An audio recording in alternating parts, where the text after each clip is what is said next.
ಅರ್ಜುನ ಅರ್ಜುನ ಎದ್ದೇಳೋ, ಅರ್ಜುನ ಅರ್ಜುನ ಎದ್ದೇಳೋ. ಅಮ್ಮ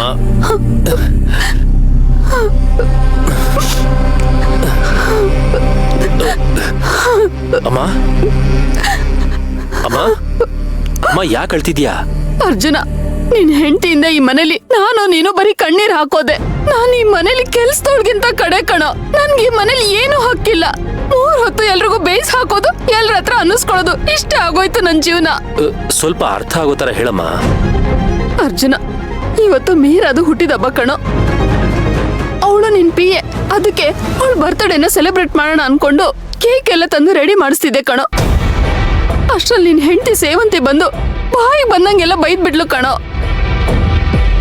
ಮೀರ ನಮ್ ಸಂಸಾರನ ಹೊಡಿಯಕ್ ಬಂದಿರೋಳು ಅಂತ ಅಂದು ಯಾವಳ್ದೋ ಬರ್ತಡೇನ ನಮ್ಮನೇಲಿ ಯಾಕೆ ಮಾಡ್ತೀರಾ ಅಂತ ಬೇಜಾರ್ ಮಾಡ್ಕೊಂಡು ನನಗ್ ಬಾಯಿಗೆ ಬಂದಂಗ ಅಂದ್ಲು ಕಣೋ. ಸೇವಂತಿಗ್ ಬೇಜಾರಾಗಿದೆ ಅಂದ್ರೆ ಅದು ನನ್ನ ಖುಷಿ ವಿಷಯನೇ. ಏಯ್, ಏನು ನಿನ್ ಮಾತಿನ ಅರ್ಥ? ಅಂದ್ರೆ ಆ ಮೀರಾ ಹೆಂಗಾದ್ರೂ ಬೈಸ್ಕೊಂಡು ಹಾಳಾಗೋಗ್ಬೇಕಾ? ಅಯ್ಯೋ, ಅದ್ ಹಾಗಲ್ಲಮ್ಮ.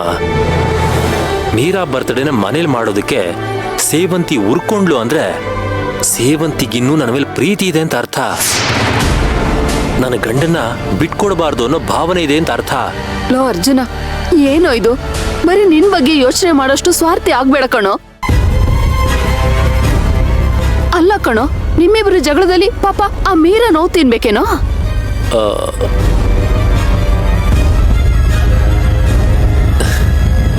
ನನಗಂತೂ ಏನ್ ಹೇಳ್ಬೇಕು ಗೊತ್ತಾಗ್ತಿಲ್ಲಮ್ಮ. ಯಾಕಾದ್ರೂ ನಾನು ಅವಳನ್ನ ಅಸಿಸ್ಟೆಂಟ್ ಆಗಿ ತಗೊಂಡ್ಬಿಟ್ಟು ಅಂತ ಅನ್ಸ್ಬಿಟ್ಟಿದೆ. ಏಯ್, ಇದೊಳ್ಳೆ ಸರಿ ಹೋಯ್ತಲ್ಲೋ. ನೀನ್ ಹೆಂಡತಿ ತಲೆಯಲ್ಲಿ ಅನುಮಾನದ ಭೂತ ಹೊಕ್ಕಿದ್ರೆ ಆ ಹುಡುಗಿಗೆ ಯಾಕೋ ಬೈತೀಯ ನೀನು?